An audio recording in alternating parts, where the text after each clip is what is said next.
The Bible gives a method for proving that Jesus really did rise from the grave, but most Christians who claim to give you proof that Jesus arose from the grave never really mention the biblical method, the method that the Bible gives. The method the Bible gives is like 100% certain in how it works. But the method that most Christians give, it's good, but it ain't that good. In other words, Christians tend to use historical research. You always get that, how do I know Jesus rose from the grave? And they give you all this historical, pages of historical research. And they make a case that Jesus really did rise from the grave. Just like you can make a case that a guy named Alexander, So like, for anything in history, we always have a little room for doubt about exactly what happened hundreds or thousands of years ago. But that doesn't mean that we just throw our hands in the air and walk away saying that we know nothing. For example, we feel like we have some knowledge that there was a mighty civilization once in Egypt, and that a man named Alexander built a city there, named Alexandria, in the Nile Delta. Alright, so, for the biblical method of proof, I've got other videos on that cover it extensively, so just look, I'll link to those in the description. Alright. For this video, we're going to take a look at this historical approach. This idea of proving that Jesus rose from the grave based on historical research. And see can we really know anything with certainty from that? Alright. Now, if we begin to look for absolute certainty in history, we always have room for doubt. And I'm going to explain why that is in just a minute. The important thing to notice here is that we really do need absolute certainty when it comes to Jesus. Jesus said you got to place absolute faith in Him and trust in Him to the point of believing that He's going to save you from hell. Right? That's a lot of, absolute. It's all about how much you believe in Him. But take Muhammad, right? Muhammad, different guy. If Muhammad was right, then by believing that Jesus died for your sins and rose from the grave on the third day, according to what Muhammad said, he said, that means you are going straight to hell. So which is it, right? You need to be sure, super duper sure. Cause hell's really bad, right? And it's ridiculous to say that I just, just have faith. No, Muslims have lots of faith. Right? The newspaper is always telling us about, there's another Muslim that blew himself up to kill the kuffar, right? Although most Muslims don't do that. It's a tiny, tiny minority. It makes the news, right? And unless there's some guys out there that got some faith in Islam, right? So you need more than faith. You need to know what the truth really is, and then you need to put all your faith in that. You're going to bank your very life and even your afterlife on it. Alright, so with history, there's three possibilities. We either know nothing at all about what happened in the past, or we know some of what happened, but not everything in the past, or we know everything that happened in the past. Now, number 3 there, we clearly don't know everything that happened in the past. We don't even have records of everything that happened in the past, so throw out 3. Alright. The first option is that we know nothing about what happened in the past. Well, we do have lots of historical records about what has happened in the past. So it's ridiculous to say that they're all wrong. That's absurd. How could they all be wrong? For all historical records to be lies would take the massive, most amazingly coordinated effort ever to keep the lie going. We all know that old saying, oh, what twisted webs we weave when we begin to deceive. So just imagine if all history is just one big lie. It's obviously much more rational to say that some of it's simply true. I mean, it's a much simpler way to have consistency in the story. The truth can act as a simple thing that keeps the stories consistent without the guiding hand of some giant organizational conspiracy of humans that would be more amazing than the lies that it tells. Right? So don't think that at some point, don't you think, there would be a rebellion in the organization and screw up the master conspiracy. Right? Now, we have a much more important question to ask. Sure, some of our historical records have to be true. But how can we tell which ones are right and which ones are wrong? Alright? In this case, we can only speak in terms of probabilities. So, here's one, we'll use an example, right? The authors of the Gospels, the first 4 books of the Bible that detail the life of Jesus, the Gospels, Matthew, Mark, Luke, and John, they would never have made Joseph of Arimathea a Pharisee, because the Pharisees were the enemies in the stories, the ones who killed Jesus, right? They would never have made him the one who buried Jesus when the apostles ran away and took care of Jesus when the apostles all ditched him. That is unlikely to be a lie made up by the writers of the New Testament, because they would have made themselves awesome if they were making a lie. It's unlikely, right? But a single piece of evidence like that never exists by itself, right?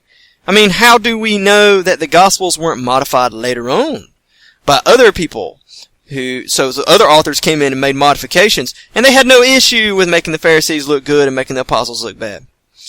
Or, so like, to answer that, then you're gonna have to look at, like, you're gonna have to bring in other evidence. You're gonna have to, like, take a look at all the ancient copies of the New Testament that span centuries of time, and then check them for consistency and see if changes happen. You say, well, the ones that we have seem to be pretty consistent. What methods did you use to date the copies? How do you know if they really span a period of time? And how early are the oldest copies? And that still leaves a second question. How do we really know that the context of, like, ancient Israel would lead to so much hostility towards the Pharisees from the early Christians? Maybe the situation wasn't quite like that. Maybe the apostles thought some of the Pharisees were great guys, and therefore they made it a point in their stories to make them look good, since they didn't want to make them all look bad, but they were the people who got Jesus killed, so they had to bring in they created this Joseph guy out of thin air, to, like, make them not look so bad. So then you got to bring in, like, extra, like, historical resources from outside the Bible. And you just bring in more and more evidence, and it's like, everything you bring in, you justify it by bringing in an extra thing, and it just keeps going, right? And then there's a third possibility.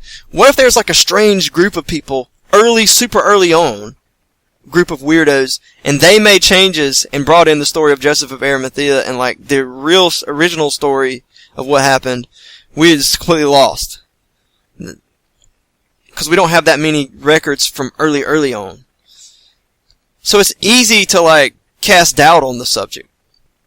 It's really easy to do so when you're judging just one piece of evidence. It's easy to do with any piece of evidence. As long as it's just one, it's, like, super easy. So you need to take a look at the next point and understand what I'm about to say. What we need to look for is multiple independent lines of evidence that all converge on a single truth. So we need to take into account a ton of stuff. We look at it all and see if anything consistent comes from all the separate and independent pieces of information. You start to see a consistent story, it's likely to be true. So let's take a look at a simple example like the one we just mentioned. We see that the Gospels didn't put Jesus, the Gospels didn't just, it wasn't just this thing with the Pharisees, whoever wrote the Gospels, the apostles supposedly. They also put women above themselves. The Gospels put women as the primary witnesses to the resurrection. The most important event in history. Right? So we have lots of historical evidence outside the Bible that women were considered foolish liars by the first century Jews. So you combine that outside the Bible evidence about women with the other outside the Bible evidence about the Pharisees, and now you got two independent lines of evidence saying the Gospels were written by people who didn't choose to who made themselves look good, and that's unlikely to be a lie. You see how that multiple independent lines of evidence start to converge on a single truth. The apostles were more likely telling the truth because they made themselves look bad. Alright. That's just two, right? It's not that certain, but the more you bring in, the more certain you become of a certain point. In other words, almost all of our early copies of the New Testament are written in Greek, too. So here's another line of evidence. So the view that the Greeks had of women was even worse than the view that the Jews had of women. The Greeks believed that women were all foolish creatures created by Zeus to destroy mankind with their beauty and stupidity. As far as we can tell, the Greek view of women, it didn't change until Greece was Christianized, and it was a hard change then. So, it seems like this issue of the apostles abandoning Jesus was more likely to be true than untrue. It's a consistent story from all the different lines of evidence. Because, see, the New Testament was written in Greek to Greek people. Alright?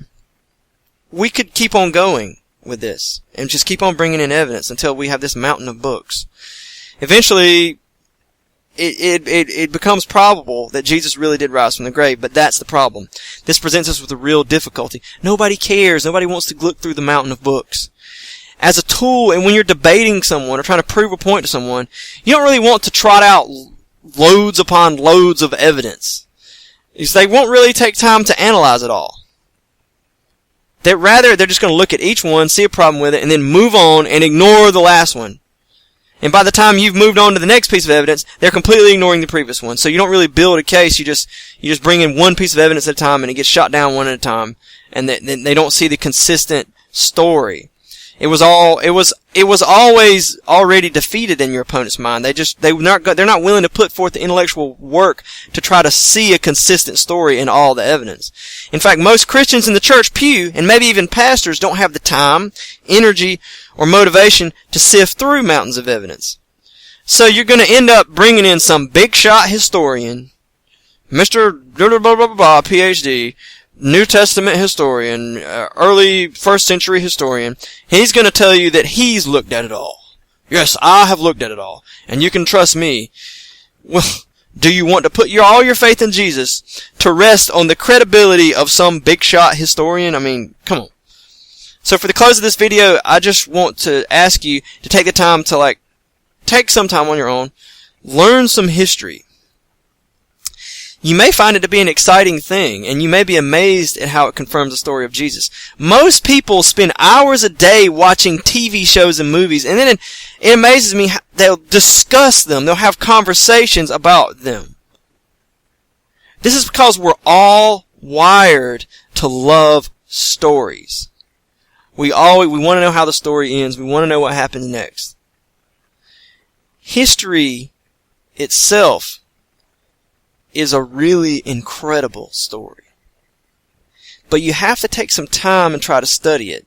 It's a boring story because it's not set up for you just to read from beginning to end. It's just what happened. So you're going to have to learn a few characters' names. It's going to be boring at first. And you have to learn what they did, blah, blah, blah. But most stories,